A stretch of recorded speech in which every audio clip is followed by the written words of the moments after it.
Sometimes what holds people back from unschooling is the lack of having a plan. Does this bother you? But really, you can make a plan. It just doesn't center around academics.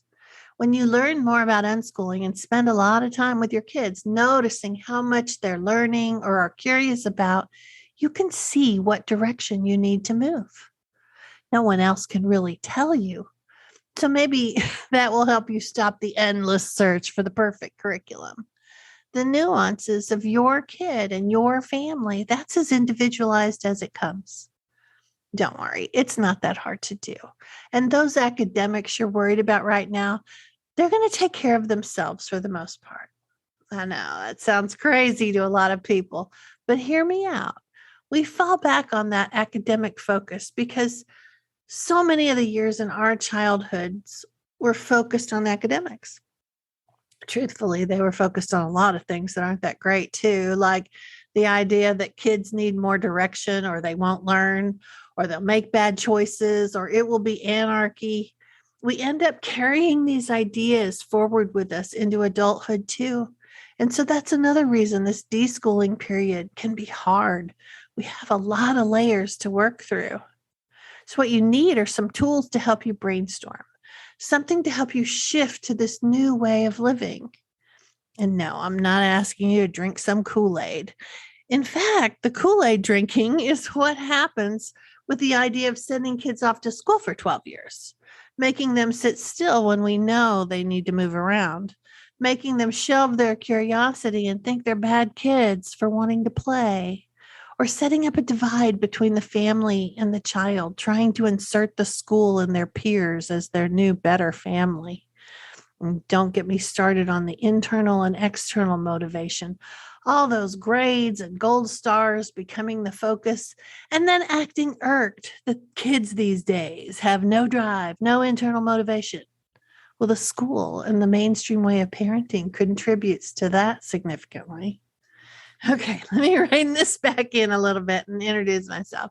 In case we haven't met, I'm Sue Patterson, and this is the Unschooling Mom to Mom podcast. I have all kinds of tools to help you figure out how to make unschooling work for you. Over at the Unschooling Mom to Mom website, you'll find guides. They're downloadable and digital, a course, years of blog posts, and my fabulous membership group. It's a group coaching program if you'd like to learn alongside other families unschooling too. All of these things will help you develop the confidence you need to make the choices that are best for your family, for your kids, for their learning. You know more than you think you do. You're the expert of your own kid, not some curriculum company making lesson plans to satisfy some bureaucracy. Something else you should know.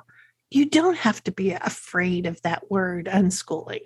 It's just about living life and noticing that learning is happening all around us. My own 3 kids are grown now, and they were unschooled. Doors were not closed to them as far as careers and higher education. In fact, unschooling offered a variety of advantages. I'm happy to talk with you about that if you'd like. And people worry that if they unschool, their kids will miss out on stuff. And yes, they will. Definitely, they'll miss out on the lame stuff. Instead, they'll have the opportunity to have a full, rich life instead of reading about it and hoping that maybe they'll get 1 or 2 field trips during the school year, or hoping someday they'll get to travel and see the world. Unschoolers aren't shackled into all that, where all rewards are in the distant future. They're exploring the world now. And that in itself is a really great reward. So what would you do if you're not doing academics? You start with the learner and think about what interests them, and then move out from there. Remember, your goal is to fuel their curiosities and expose them to pieces of the world they don't know about. Maybe you'd think about what to do together or solo at home. Maybe it's movies and cooking and games and learning about the world and listening to audiobooks.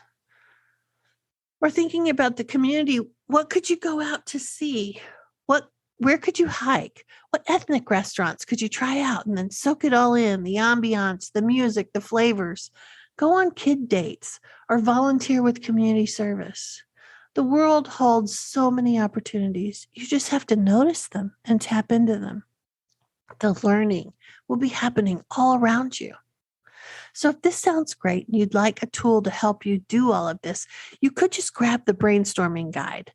It will walk you through 20 different areas to brainstorm with the kids. Brand new homeschoolers and longtime unschoolers have all told me that this guide helped them and their kids see the world through a real life lens instead of the artificial school lens. Okay, that's it from me. Enjoy your kids. Remember that unschooling works and reach out if you need some help with it. Talk to you again next week.